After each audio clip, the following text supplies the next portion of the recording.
They cooperate with the court to make judicious use of the time left.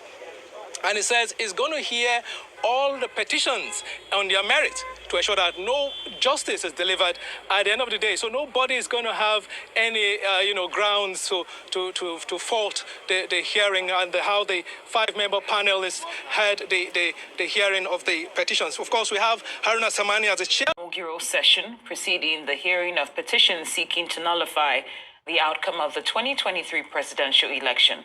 Exactly, this is Saturday. No be the other man where they talk say Tinubu. Who elect Tinubu? That will hear and determine all the 5 petitions challenging the declaration of Asiwaju Bola Tinubu of the ruling All Progressives Congress as winner of the presidential election were revealed.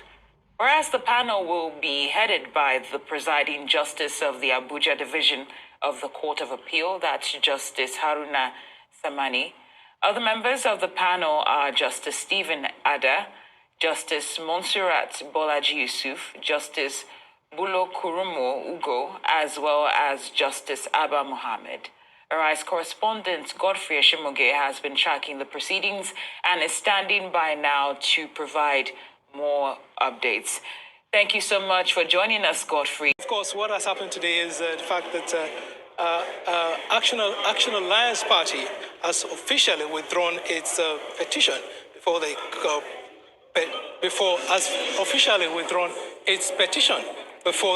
tribunal. Of course, this happened, and then subsequently the court, the presidential election petition. Bring us up to speed with developments. Celestina, it's good to have you join us now. Can you bring us up to speed with the developments from the presidential election tribunal? Okay, Mike, the tribunal has commenced sitting, and for today we take just 3 petitions. The chairman of the tribunal noted that although they have 5 petitions before them, but to save time and to quickly decide on these petitions, they will take it alternatively. Today they will take 3 petitions, that of AA, APM, and Labour Party, while tomorrow they will take that of PDP and APP. So today, so far, the AA withdrew their petition. Reasons were not given, but what we heard was the fact that the candidate that was recognized by INEC, their presidential candidate participated in the election, told the court that he did not file. Now picture this one, then they take inside court. You see Nigeria, you can't do this in the Western world court. You can't. Now picture na contact for court.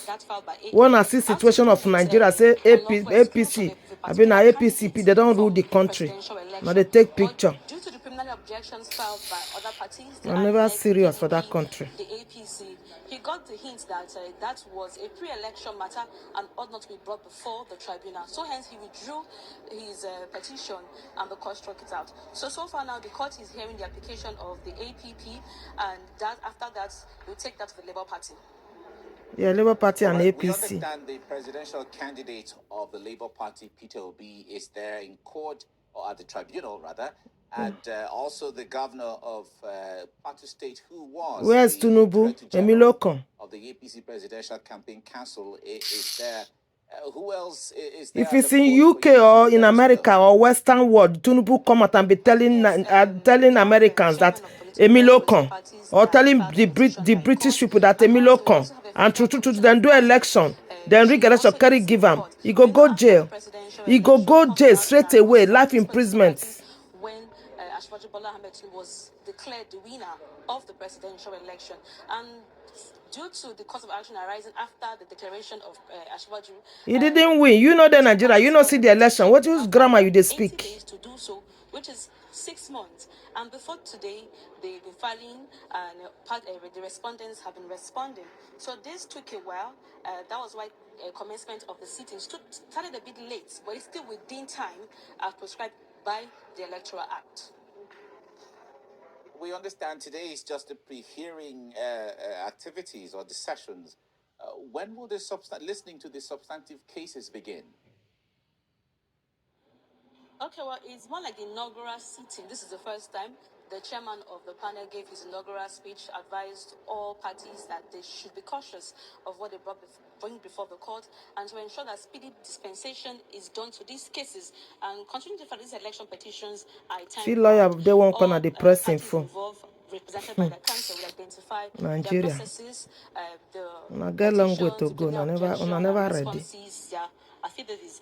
So we are yet to know if all these applications came through with a summons where Tinubu and Vice President-elect Kashim Shettima will be represented by 49 qualified lawyers, with Wole Olanipekun SAN leading the legal team. They will be defending the victory of Tinubu and Shettima. We're now being joined by a Arise correspondent in Abuja for update on the tribunal proceedings. To be served and to follow the example. Which Tinubu elect? Who elect him? Which can use this one? Who elect him? Good morning. Thank you very much for joining us. Well, quickly, you are the Presidential Election Petition Tribunal. What is the situation as the tribunal commenced sittings? This man where they read, you know the Nigeria they do, they say, who elect Tinubu? The tribunal, the long-awaited Presidential Election Petition Tribunal, is set to commence today. Of course, it has commenced. Of course, the 5-member panel headed by Haruna Tsamani made a clarion call on all parties in the suit to ensure they stick to time, because they have less than 3 months to complete the hearing of the 5 petitions, before